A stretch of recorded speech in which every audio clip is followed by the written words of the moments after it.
Hi, and welcome back to our channel, The House of Jonax. So today I'll be having a guest.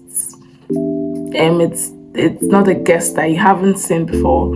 My father, Josie Jonax, and so today I'm going to be asking him a couple of questions. Two questions actually. He's going to be talking about his experiences from the war. That's the Biafran War that happened July 1967 to January 1970. So I'm going to be asking him what his experiences, how his experience was, like how did he survive during the war. This idea for the video came up. We're having a conversation, myself, my father, and a friend. We're having a conversation, and then he was talking about what happened, how he survived, and then it was like, okay, I have to have this on record. I have to do this. So he's going to coming up shortly. He's going to be talking about his experiences from the war, how he survived, how they were able to feed and eat and do all sorts of things. And also he's going to be talking about how the post-war was, how he was able to survive as a young man, as a young boy during the post-war. I promise you it's going to be interesting. It's an interesting one, and just listen. Probably you will learn a thing or two from one experience to another. So sit back, relax, enjoy yourself, and please don't forget to hit the like button, the share button, subscribe, so when the next video comes up, you can all see and enjoy it. Thank you for watching. My name remains Jonax. Remain blessed. My name is Josie Jonax, a research scientist on the human mind and human spirit. We're just about to leave the primary school, just about to leave the primary school before the war started. And it was a very difficult time because my father at that time became sick, and they rushed him to a nearby hospital where he eventually died after 2 months or thereabout. So when my father died, I was just a teenager, below 16 or 15. Then, below 15.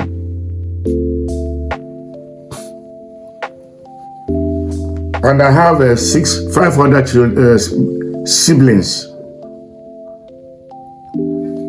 And 3 of my friends, we decided to begin to fend for ourselves and our families.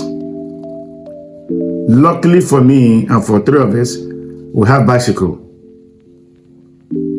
So we have to service the 3 bicycles, and we rode from my village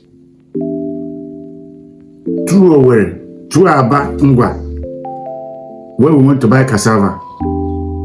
We will leave like on Tuesday by 5 o'clock in the morning or 5:30 in the morning, and get there at about 3-4. We have to pass through Njaba River, that is hilly place. Pass through Owerri, go to Opala, Ngwa, descend the mighty hill and the mighty river, then proceed to Aba. And when we get there at about 3-4, we have to rest for that day. So the following day, being their market, the little money we have to buy cassava, buy a few things, and come back to my uncle's house where we normally stay. And between 7 and 8 and 9, we now tied whatever we've bought on our bicycles. Then the following morning, we have to take our journey back to the village. We leave at about 5 o'clock in the morning as well. God was so kind that all this period we are going traveling, We never get flat tires on the road. Although we have extra tire and we have pump, we will never get. And the load was so heavy that when we came to the major road, river, that is Okwala. There's a very big hill there on the river. We have to come down. Nobody will help each and every one of us. We have to be pulling the bicycle and the load on our legs until we have to climb that hill. Then we begin to highlight on our bicycle and ride back. The worst of all was the Njaba River, which was very, very hilly. And when we get there, we do the same thing. And God helped us at about 6 or 7:30 in the evening. We get to our village. And we are grateful to God because He's very, very faithful. That was how we did, three of us did, to survive that particular period. And when the business was no longer flourishing, three of us resorted to going to do labor work on a farm at Ihiala. There's a river down Ihiala. There's a river there. From the main park there, you have to travel down more than 3-4 kilometers before we get to the river. Enter a boat, they packed us like sardine, cross the river. Many people, young boys, who were fending for their families during the war, who didn't have anybody to help them. We were so many. And when we get there, on a Monday morning, we have to rest. Tuesday, we start working on the farm. They will take us to the farm. We stayed there for 1 week. Start work on a Monday, and then on Friday we stop. They pay us. Sometimes they give us money. Sometimes they give us with food items.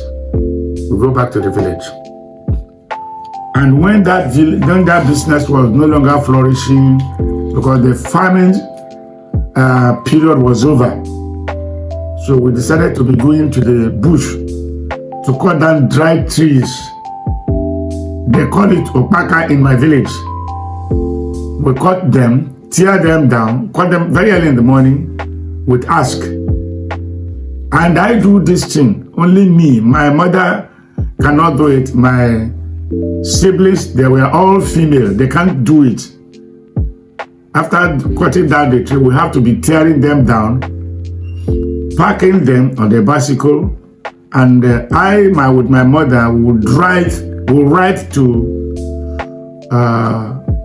Ihioma, where these foreign aids, they call Caritas at that time, have their center, Ihioma Grammar School, Girls Grammar School, where they have their Caritas there. You give them the wood you brought, they will exchange it for you for over-salted stockfish, with which you can cook whatever you want to cook. And sometimes because of the over-saltness, some of us have to eat it raw in order to keep hope alive, keep the stomach and the soul alive, body alive. That was what we did throughout the period of the war. And to make matters worse, as I've said, my father died during the period. He died there. Even though, excuse me, I have people who are working with those foreign aids, where they give foodstuffs, they never came for us. And yet, it was my father that trained all of them. My paternal mother has 3 male children. The eldest one died at his prime. The younger one died, followed 2 years after. So my father, who is the last, took over the responsibility of training their children, because he was the only son my grandfather trained in the secondary school. And that was how he was able to secure the job of because my father was very good at mathematics, very learned.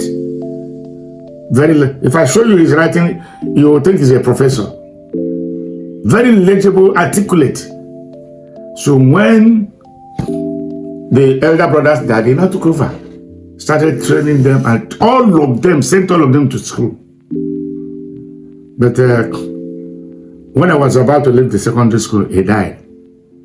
And all these people he trained during his lifetime, none of us ever cared to ask us, how do you do? How do you feed? What do you do? Never. And one of them died 3 years ago when he got, after the war, one of my mother's our friends introduced me to Okigwe. Then I went to Okigwe. I was hawking palm wine on a bottle. We buy it from the people. I will hawk and I will save the money. And after some time, maybe 1 week or thereabout, I have to travel to the village to give my mother the money. Then I'll come back again. And as things were getting better after the war, I looked at it and said, I can't continue like this, and I can't go to secondary, I can't do any other thing. I went to, my elder uncle was living at Iseluku then. He asked me to come to Iseluku. I went to Iseluku. I was a storekeeper to a man and a wife at Iseluku. They call their names Okweke. And they have they are representatives to newspaper agents, and they have a store. So I was selling there until a lot of things began to happen. I have to leave Iseluku to Benin here, where my uncle was living. Then I started living with my uncle.